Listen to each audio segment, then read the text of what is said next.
today's Living Word with Pastor Arlene. Today let's look at Hebrews chapter 4.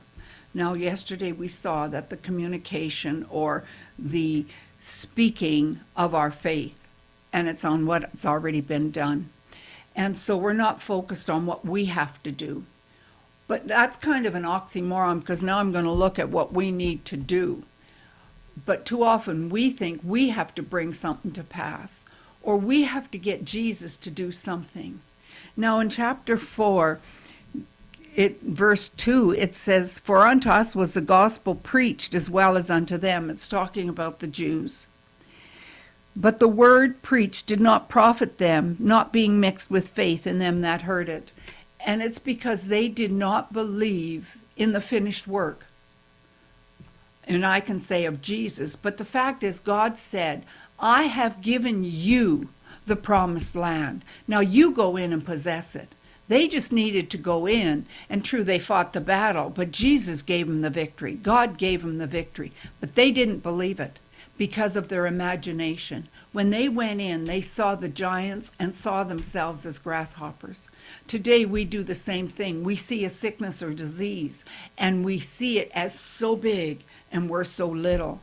And the problem is, we're looking at ourselves and not looking at Jesus. So as we go down, we go to verse 10. It says, "For he that has entered into his rest has ceased from his own works, as God did from his.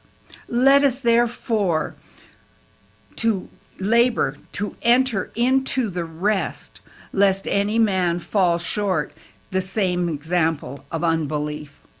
We fall short when we do not believe in the finished works of Jesus. And that labor is meditating in the Word, letting our imagination work so that we see what's already been accomplished for us. We don't look at ourselves and what we have to do. We look at what Jesus has already done. As at the Tower of Babel, they would get what they imagined God said. Whatever they imagined would not be withheld from them. When you see it through the eyes of your imagination, as God told Joshua, meditate in the word day and night, your way will be prosperous.